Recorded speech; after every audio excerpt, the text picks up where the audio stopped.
Good morning. Like, share, subscribe, join my channel, turn the bell post notifications on. Let's get this day started.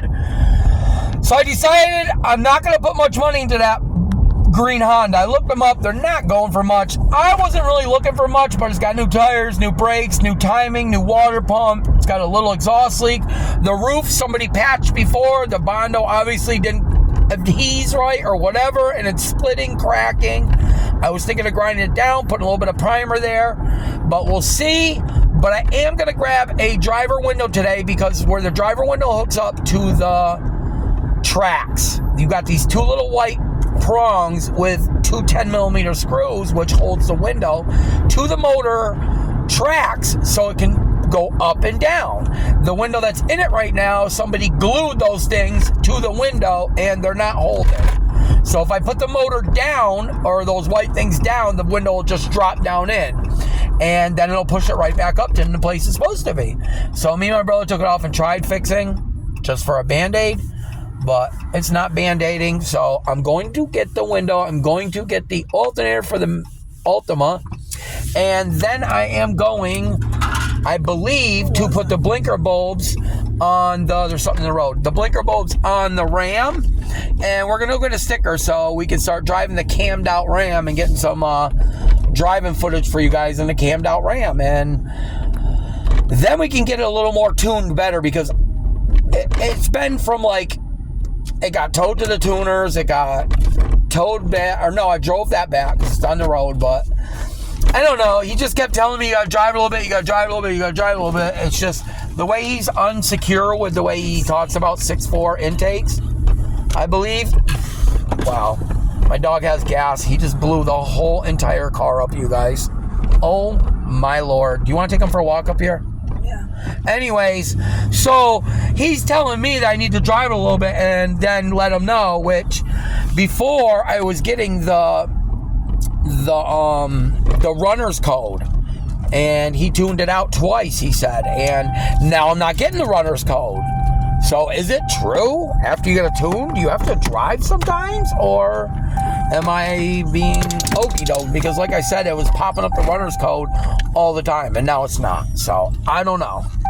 But we'll see. But so I'm going to go do my wife's return real quick, and then we're going to go to get the parts at the junkyard, and then let's go take this Ram for a ride and get a sticker. And if I have a helper today, we'll get the alternator put on that Altima, and we'll check the tranny fluid and see if we got a bad tranny or not, so we can figure out if we're going to get it done.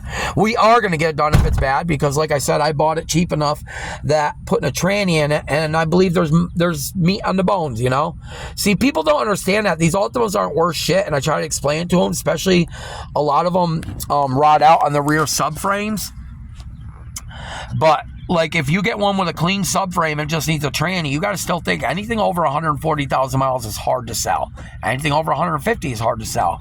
Anything 100 and down, okay, you can ask a couple grand for it, even if it's got a bad tranny, because then people can put a tranny in and it's worth reselling or worth keeping. But like, for me to buy an Altima with a bad tranny at the price I bought this yesterday for, perfect. Maybe a couple dollars more, perfect. Any higher than $1,500, you guys, it becomes not worth it. You got to think, you buy a tranny for around, let's say tops, $1,500, tops. I mean, from anywhere from $600 to $1,500, you should be able to get a good tranny with good mileage with a warranty. I found a person with one for $200, but it's on her floor, and she's giving me her word that it came out of a running driving car. She has no reviews. She has nothing. She's never sold nothing. So I don't feel comfortable buying it. I just feel like I'm going to put it in, and then I'm going to be fucking putting another one in. So is it worth me to pay the mechanic to swap it and put another one in? At the $200, I want to take the chance if this car has a bad tranny. But I really don't want to take the chance, because I like to just buy the $600 tranny or $900 tranny for a 30-day warranty and have my mechanic put it in, knowing that it works, because it came out of a running driving car from people that I've bought from before that I trust. You know, it's not hard for somebody to post something that doesn't work, you know, and then say, well, it worked when I took it out. Come on now. But anyways, guys, let's get this shit going. Went to 2 body shops. The first guy had a stroke. So all the lights were taken apart when it went to the second one. It kind of sucks that the body shop wasn't honest with me. And they didn't say, hey, your lights are all zip tied down bottom. I couldn't get none of them working right. He just zip tied them down bottom and I had no lights. And I was on the way to the inspection station and I had no headlights. And obviously, look what we just saw. I didn't even see that. So that means they broke my grill. Because that's the little tab off the grill that goes there. So let's get these lights fixed. We got the new parts that were missing. And I found all the harness and fixed it that they had broken. And let's go get a sticker in this so we can start driving the cammed out Ram. This is one of the Maximas. We got the, let me show you real quick. We went to the junkyard. Since the alternator was $300 at Napa, we got the alternator and the glass for the Honda for $100. So, as you know, yesterday we bought the Altima, and they said the tranny was bad. So when I went to start it and took the jump box off, it died right away. What does that mean? That means the alternator's dead. What does the alternator run? Everything that's electronic. It didn't even really go into gear or nothing. I mean, we put the jump box on it, took the battery off, I ran off my jump box, it went into gear and it drove down to get on the tow truck. So, if I put an alternator in that and that works, yay, yay. There's the Honda back there. We got the driver window. The window is fine. The little white tabs down bottom are broke off. Let me show you what's broke because I keep telling you guys this and you're probably like, what the fuck does he mean? The window's good. So these go down bottom right here. And somebody broke it and aimed down at the exhaust. Get you guys a cold start.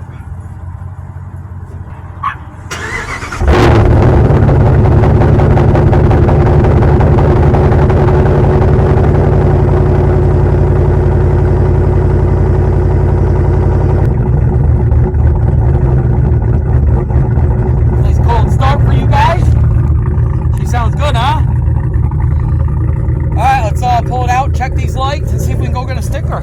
So what up, guys? So we're in the Longhorn 2011 finally. She's driving a cammed out Ram. I got you guys a little cold start. She's been sitting for like 4 days, but we got all the lights fixed, all zip tied up. The only thing I didn't do, you guys, when you send the headlights in, there's 2 bolts on the outside. The person that was helping me could not figure out how to slide the little tab up in the back to lock the back part of the lights in. Which me and my brother took us an extra second, but we figured it out. But I figured I could pull up on my brother and he could take the wheel wells out real quick, reach up in, plop, clock them in, and put the wheel wells back in. Or not even right now. I want to hit the gas just a little bit, baby. Don't gotta floor it, just like normal. You guys hear that air sucking? The 6.4 intake that I built my tube to come way up back to this corner, it sucks so hard of air when you get on it. It sounds ridiculous. Like right there, you guys didn't see it. I wish I had my helmet cam on because she went up a hill and some guy cut us off and went straight across where the railroad tracks are, where he shouldn't have been doing, and cut 2 cars off, me and another car, because he didn't see the other car coming down the hill. And my wife jammed the brake. Right before she did that, though, she hit the gas pedal because we came around and turned. And it stalled on her in the middle of a hill. And then it took crank, it starts right back up. She goes, hit the gas pedal, stalls again. Crank, go to start it back up, go straight. Crank, go to start it back up, stalls again. Then I tell her just to hold the brake, don't worry about people around us. I start it up, you get it to the point where it just wants to idle itself, then you put it in gear and go. I'm telling you, there's something wrong with this tune. I'm not dumb. They said to me one time that maybe I should do some of these injectors, so I'm going to call them tonight. I'm going to tell them this is not fair for what I spent. This thing should be idling, should be ripping. It's not, you guys. When you floor it on the highway, it's like, bull. Like, it's just not tuned right. When he first tuned it and dynoed it, you guys, and even my brother was saying, because he told us it was 630 horse. He didn't show us paperwork, but he told us it was that. Even my brother said it was definitely in the 600 range, because it was insane, you guys. It would literally, you punch it off a light, it would molt these big knobby tires. Punch it on the highway, it would throw you in the back seat. But we were getting a lot more stalling and a lot more bullshit. But, oh, no. We weren't getting stalling and bullshit. We were getting a runner's code. Because I swapped the 6.4 intake on here from the 5.7. And I brought it back to him, and I don't know what he did, but then I brought it to him a third time, and it's the worst it's ever been. I mean, he detuned it. He did something. It's awful now. So I brought in my Cadillac recently. I did just an AMF DOD delete cam. He started asking me about my fuel injectors, you guys. My Cadillac was absolutely acidinely insane. It would pull wheelies almost. It would squat the ass end and lift that front end up almost. It was retarded. And once again, it's stupid now. It's like it's detuned. Yup. Detuned, and it stalls every once in a while. If you drive my Cadillac like a baby, like don't floor it, don't beat on it, it clogs it up and it stalls. And you beat on it and then it won't stall. He like put too much fuel to my injectors, stock injectors. He shouldn't have messed with my injectors at all. This, okay, you got a 6-floor intake, it's got a bunch of different shit. Yeah, you mess with that. But something's up, you guys, with this tuner, and I'm not happy. But I'll tell you what, with my wife driving, and it stalls on her like that in the middle of the hill, that tuner's getting a phone call. Never mind, you guys are going to laugh at me, but I paid $5,000 for the tune. It wasn't just the tune.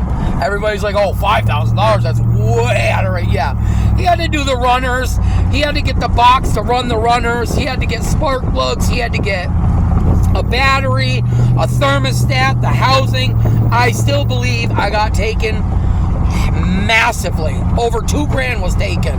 I mean, me and my brother could put the coils, spark plugs, everything in for cost, because obviously we do our labor. But I understand people got to charge labor, but he took me for a walk. And now my truck's not right. Like, I'm trying to wait to see if it stalls to show you guys. But of course, it won't stall. Outran, boys. I just talked to my tuner. He wants me to drop them off one by one. This one first, and then the other one. But we got to get a serious wet sand detail done to this. But she's sounding good, guys. She's getting there. Lights are all working. Yep, my brakes are sticking. I can smell them. I got a brake light on, and I smell my brakes. And my brother told me when we did the brakes on this, the little rubber lines, I don't know if you guys know that for a fact, but there's rubber lines, and they were sticking. And I've seen it happen before. It's crazy. This needs a serious detail. But you guys, so my runner box is right there. I want to adjust that. Let me look where it is and then go from there. See it, you guys? See the runner dial? Get you guys a little bit of driving footage, because this thing sounds nasty. And it sucks air crazy. But I can't really rip on it because my wife's in the car. But I have that dial to adjust for my runners down there. I'm going to look into that tonight and see what that really adjusts, because he told me to play with that. You know? I want to see what that adjusts. Is that going to adjust my idle? Does that adjust my throttle response? I don't know, but I'll tell you what, the truck seems a little more peppy now. You guys hear this thing? The air sucks. I don't know. I'm headed home, though. I got a couple things I got to do. Let me look all this shit up, and I'll get back to you guys. We'll see what this runner is all about. But the tuner said I can bring one car to him at a time, and he's going to adjust my shit and see what he can do. It just sucks. I paid $5,000 to have this tuned, and it was a raped ape when I first got it. It was insane. It was an absolute animal. And whatever they did, it got worse and worse and worse. The third time, it was the worst, and this is where I got it. The only thing good about it is I don't have a light. Woo-hoo. I'll take a check engine light to rip, you know? All right, guys, let me get back to you. I'm just going to stop here, and I'll figure it out later, guys. Peace.